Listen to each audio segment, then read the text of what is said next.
All right. Into Enduring Enchantments. Out of the box, it wants you to run a Nixthea, Hand of Erebos as the commander. And I'll read that off. So it's 2 colorless, and then Abzan. It's a legendary enchantment creature. That's going to be, most of the creatures in this deck are going to be enchantment creatures. Demigod. It has Menace, gives everything else that's an enchantment creature Menace. That you control, not everything. And then whenever a Nixthea enters the battlefield or attacks, you exile a target non-aura enchantment card from your graveyard and create a token that's a copy of that card. Except it's a 3/3 black zombie in addition to its other types. So you get some really solid recursion out of this, which is really sick. In my experience, that's where Enchantress kind of sucks, is when your stuff gets sent to the graveyard in those colors. It can be, I would say Selesnya is probably the most synonymous with Enchantress thus far. And adding black to this really helps it. Yeah, Sithis is strong, incredibly strong. It does. We'll talk about that. But yeah, so Nixthea is a really, really strong commander for this archetype. But I think I like Narci better. Yeah, so Narci, Fable Singer, 1 and Abzan, legendary creature, human bard with lifelink. Whenever you sacrifice an enchantment, you can draw a card, which is great. This also combos with a Nixthea because you can just put enchantments in your graveyard. Boom, there you go. And this is whenever the final chapter ability of a saga you control resolves, each opponent loses X life and you gain X life. Where X is that saga's mana value. So cool. This this is the only 2 commander and alt commander that actually work well together. Actually they synergize with each other. You could switch them out and you wouldn't want to take one of them out of the deck. Mm-hmm. They just work. Obviously you can switch things out if you want to. The only thing that's kind of tough about Narci is that she cares specifically about you sacrificing your enchantments, not your enchantments going to the graveyard, like if they were being destroyed. So you've got to be playing that self-sacrifice thing, which is why she has that built-in sagas thing as well. Sagas, when they finish their last chapter, the trigger of it is have the ability of what the saga does, and it becomes sacrifice, which then plays into her first ability that draws you a card. So good. So good. So if you wanted to, you could kind of rebuild this deck to care even more about sagas than just any enchantment, and she would be an even stronger commander. But as it is, Narci is really strong anyway. Getting into the rest of the new cards here, we have Battle at the Hell Vault. To me, this card is cool. It's a little strange. We also are running, what is that? Grasp of Fate, I believe, comes in this deck. If I can find it. Anybody know Grasp of Fate off the top of their head? 1 white. When it enters the battlefield, for each player, for each opponent, you may pick a non-land permanent they control, exile it to Grasp of Fate until Grasp of Fate leaves play. Yes. Thank you, Oracle. You're welcome. Thank you. So in my mind, this one, it basically does that for 2 turns, and then those cards come back.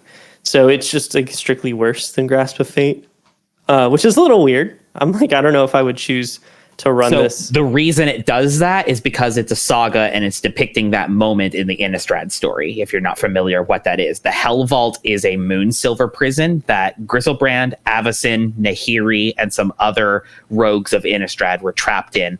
Liliana was seeking after Griselbrand as one of her overseeing demon masters to break her of her demon curse.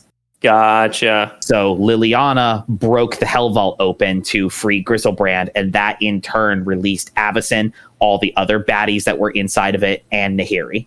Certified Hell Vault baddies. That's from a lore perspective, that's cool.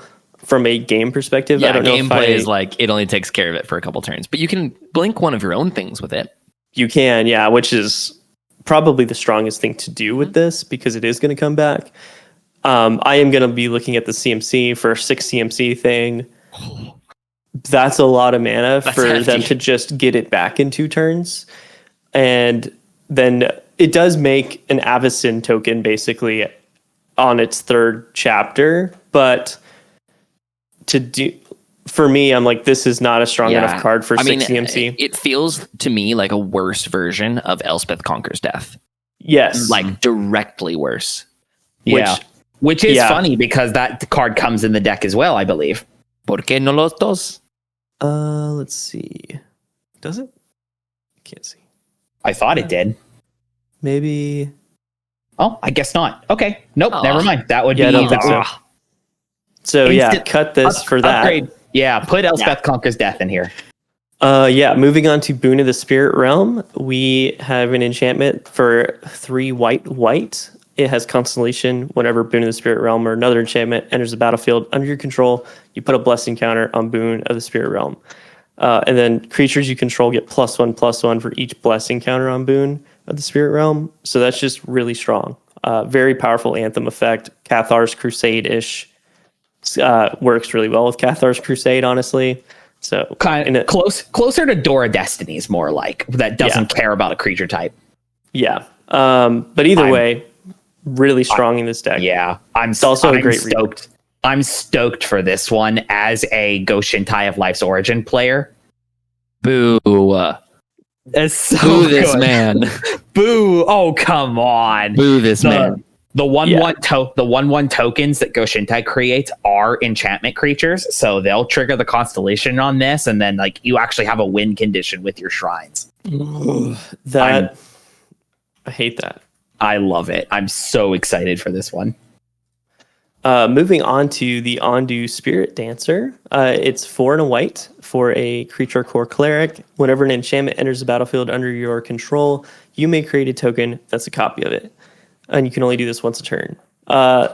Even with the once a turn clause, it's still great. Like, you can play anything and you get to play 2 cards instead. Like, that's just really awesome. So, double the value for literally every card you want to play. You can what? Does that make Battle at the Hell Vault good when you get to do it twice? No. Yeah, definitely not. Still no. We'll find a way to make it good. Just play something else. There's like so many other things that are. Do you know what's really good to double is Elspeth Conquers Death. Yeah, permanently exiling 2 things. Oh my god, yeah. There's a lot more things in this deck that you can benefit from. We're gonna move on to Cacophony of. Or it keeps wanting to say Cacophony of, and it's not. It's just Cacophony Unleashed. Cacophony Unleashed is 5 black enchantment. When Cacophony Unleashed enters the battlefield, if you cast it, destroy all non-enchantment creatures. And whenever Cacophony Unleashed or another enchantment enters the battlefield under your control until the end of turn, Cacophony Unleashed becomes a legendary 6/6 Nightmare God creature with menace and death touch, and it's still an enchantment. There's a lot on this card. This is 1 more mana than Battle of the Hell Vault, and it's way better. And it wipes the board and leaves you with a 6/6. Yeah, and all your other enchantment stuff. It's a one-sided board wipe, essentially. Yes. So we've said it. We think that Battle of the Hell Vault's bad. Can't compare every one of these cards to it. It's the recurring joke for this deck, honestly. It's like, it sucks because it's like a new card. It's very like lore-centric, but it's still bad. So you can make a card that you can make cards that care about lore and not make them bad. That's the thing that you should try to do, Wizards. Moving on to the Demon of Fate's design. It's going to be 4 black for an enchantment creature demon with flying and trample. Once during each of your turns, you may cast an enchantment spell by paying life equal to its mana value rather than paying its mana cost. So this is sort of like a once per turn Bolas' Citadel for enchantments, which is really dope. It also has, it doesn't even need this part, but this is there also. Pay 2 and a black, sacrifice another enchantment. Demon of Fate's design gets +X/+0 until end of turn, where X is the enchantment's mana value. It's also a 6/6 already. So yeah, this card is really good. It just cheats stuff into play for you, essentially. And that's strong. So not much to talk about there. Oops. Pay 9 mana. Here's Omniscience. Yeah, exactly. Except you're not in colors for that. But if you were to put this in something else. Hey, you might not be in colors for that, but 5-color Enchantress. Don't tempt me with a good time, Jared. we love Wooburg around here, apparently. All right. Look, you just riffed on me for doing 5-color shrines. You can't be that way. That's fair. That's an Enchantress deck. Yeah, but it's mean. What do you mean? All right. Anyways, another time. We can play Joda as the commander and then just put anything you want in there. Then it just becomes. I hate it. Okay, moving on, Jared. Okay, moving on. Ghoulish, Ghoulish Impetus. It's 2 and a black for an enchantment aura.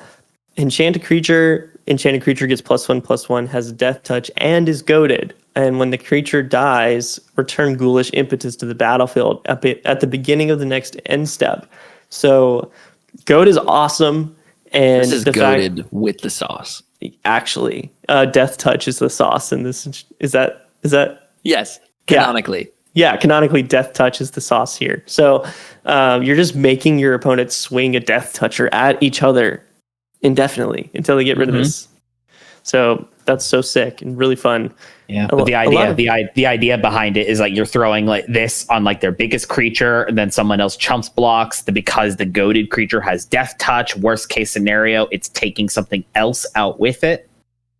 Yeah, it's like gonna pinball around the board a ton. It's gonna be so cool. This is the coolest Impetus. I love this card. It's probably one of my favorite cards in the deck, to be honest. I literally, for a note on this card, I literally just wrote down this card is sick as hell. Yeah, it is. We're going to move on into Composer of Spring. It's 1 of the green creature Satyr Bard with Constellation. Whenever an enchantment enters the battlefield under your control, you may put a land card from your hand onto the battlefield tapped. If you control 6 or more enchantments, instead, you may put a creature or land card from your hand onto the battlefield tapped. Why is this so busted? That card is so crazy. I can't believe this exists. This has got to be the strongest card in the deck. I can't imagine anything else being stronger than this. It arguably is the strongest card amongst the 4 precons as far as new designs. Yep. It's like better than Kodama of the East Tree, and that's hard to do. So, congratulations, Wizards.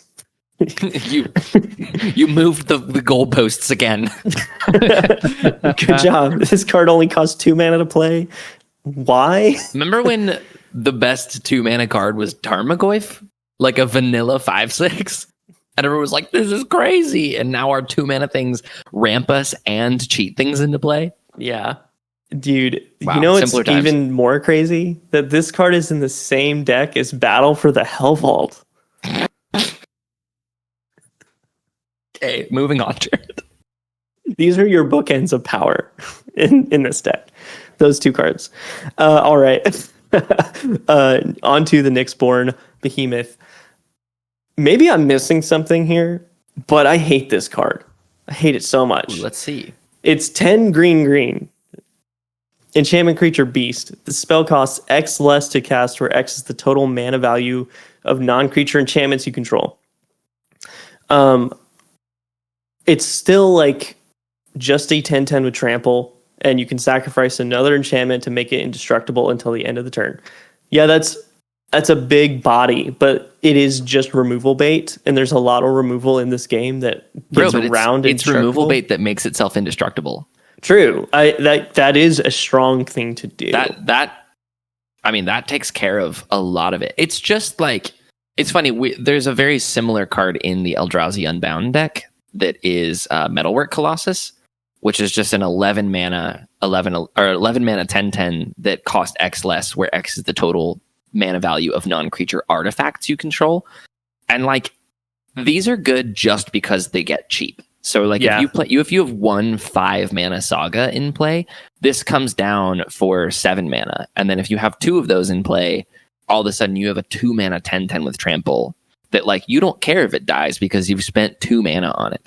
And also you can protect it for 2 mana and sacrifice enchantments, which you want to be doing in this deck. It's kind of like, there's no reason not to be playing it. Like, yeah, it's not unbelievably exciting, but it is some glue that will hold this deck together. It's not a bad card. It's just incredibly boring. So yeah, 100%. Yeah. Boring cards win the game. Yeah, sure. if for nothing else, it's something else to like have cheat down into play for free with that satyr, right? Because it's an enchantment creature, it'll then trigger that satyr again. So you get like this guy for free, and then if you find the constellation stuff that draws you cards like Citizen Champion and Eidolon of Blossoms, who are both in this deck as well. Yeah. Those constellations will trigger, they'll draw you a card, and then that guy puts another thing into play. So it's just it's a repeatable, it's something else to have in the deck to keep that loop going. Yes. That wraps up the new cards in this deck. We're going to move on to some notable reprints here. First one up is going to be Sanctum Weaver. It's 1 and a green enchantment creature dryad. You tap it, you add X mana of any color, of any one color, where X is the number of enchantments you control. This is this deck's Cryptolith Rite, essentially, or like Gaia's Cradle situation. Just really strong. It's exactly like Sarah Sanctum, which is the white Gaia's Cradle. Yeah. Next up, we have Sithis, which is insane. That card is so dumb. Get out of here. I love Sithis. The power level of this deck feels pretty high. Yeah. Everything is very synergistic. There's an insane amount of card draw and a crazy amount of ramp. So I feel like this deck will be it'll feel really strong for a precon. So I've wanted to make Enchantress work for a while, and this deck is really piquing my interest. So I'm glad I got to look at it and talk about it. We're going to move on from Sithis to Herald of the Pantheon. It's 1 and a green creature centaur shaman. Enchantment spells you cast cost 1 less to cast, and whenever you cast an enchantment, you gain a life. So this is just a mana reducer or cost reducer. So great card for the deck. Next up, we have Cunning Rhetoric. That is going to be 2 and a black for an enchantment. Whenever an opponent attacks you and... Good Lord, I have to start that sentence over again. Whenever an opponent attacks you and or one or more planeswalkers you control, exile the top card of that player's library. You may play that card for as long as it remains exiled, and you may spend mana as though it were any color to cast it. So when people attack you, you essentially get to Atali Primal Storm them. That's some pretty strong... You Gonti them, is what it is. It's Gonti Lord of Luxury on whenever something attacks you, because you don't get to cast it for free. True. It just kind of becomes like it's in your hand, which is strong. I've never really... This is such an interesting card to me because it's been around for a while, and I've seen people use it, and just it does literally nothing for them. Gotcha. Like, it kind of hits a box of... because it costs 4 mana, right? 3 mana. Yeah, it's pretty cheap. It's pretty cheap, which is nice, but it still just doesn't really do anything. Like, it will draw you some additional cards. Again, you could just play Harmonize and just draw 3 cards. Like, we're comparing things, like, I would rather spend 4 mana and just guaranteed draw 3 cards rather than just snag some lands off of the top of people's decks. That's a very fair point. Or more specifically, if you're trying to play a card like this as a combat deterrent, just play Ghostly Prison.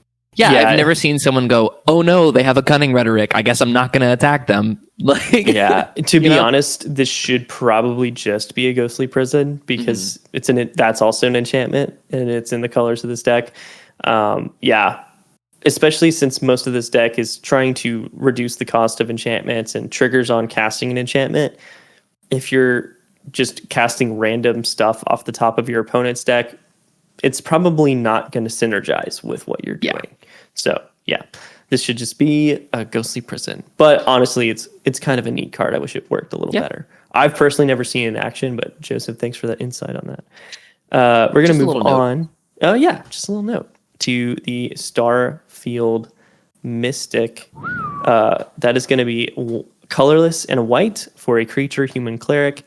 It's another cost reducer. Enchantment spells you cast cost 1 less to cast. That's the other thing. There's a ton of cost reducers in this deck. So if you get 2 or 3 of those out, you have Sithis going. Oh yeah, you have, this snowballs and runs away with the game.